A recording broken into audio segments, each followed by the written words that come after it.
రా talks with వీకే కదండి. ఇవన్నీ కరెక్ట్. కానీ డబ్బున్న వారికి కూడా రిజర్వేషన్ ఉంది కదా. ఇప్పుడు ఉదాహరణకు నీకు మెడిసిన్ సీట్ రాకపోతే నువ్వు 80 లక్షలు 50 లక్షలు పడితే నీకు మెడిసిన్ కావచ్చు కదా. మరి అది కూడా ఒక రకంగా రిజర్వేషన్ కదా. మనం ఓన్లీ సామాజిక రిజర్వేషన్ క్వశ్చన్ చేస్తాం. డబ్బున్న వాడు రిజర్వేషన్ ఉంది కదా ఆల్రెడీ. పండమ్మా, నేను నీకు ఒక వీడియో చూపిస్తా, నాగేశ్వరరావు గారు చెప్పింది, దాని మీద నీ అభిప్రాయం చెప్పు. ఇప్పుడు నా కూతురు 10th క్లాస్ ఎగ్జామ్స్ కి వెళ్ళేటప్పుడు నేను ప్రత్యక్షంగా చూశాను. దానికి ఒక సెపరేట్ బెడ్రూము, ఒక ఎయిర్ కండిషన్ రూము, మా రాత్రి 12 o'clock దాకా ప్రిపేర్ అవుతుంటే తల్లి కాఫీ, వేడి కాఫీ ఇస్తే తాగి, ఉదయాన్నే అన్నయ్య గ్రీట్ చేస్తే, నానమ్మ తాతయ్యలో దీవిస్తే, నాన్న కారులో కూర్చుని పెట్టి తీసుకెళ్లి గేట్ తెరిచేదాకా కారులోనే ఉండు తల్లి అని. సో ఆ కారు గేట్ లోపలికి పంపించి టాటా తల్లి అని చెప్పి వచ్చిన 10th క్లాస్ ఎగ్జామ్ రాష్ట్రం. అక్కడే సైకిల్ మీద ఒక బిడ్డను తీసుకొని వచ్చాడు ఒక అతను.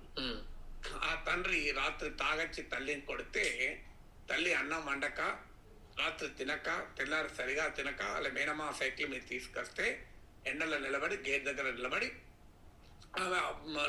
లోపలికి పోయింది. ఇద్దరు ఒకే పరీక్ష రాస్తున్నారు. క్వశ్చన్ పేపర్ ఒకటే, ఆన్సర్ ఒకటే ఉండగలదా?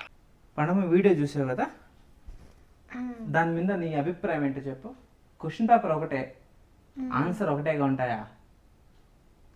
ఆన్సర్ అమ్మాయి 10th ఎప్పుడు రాసింది?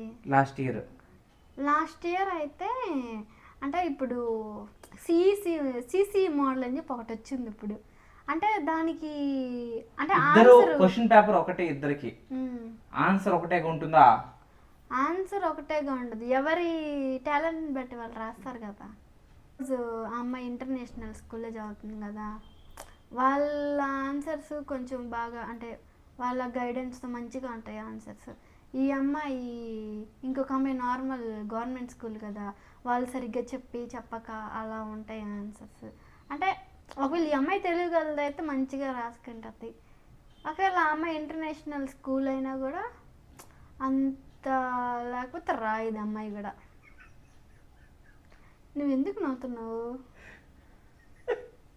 నువ్వు ఐఏఎస్ అయిపోతావే, నువ్వు ఐఏఎస్ అయిపోతావు.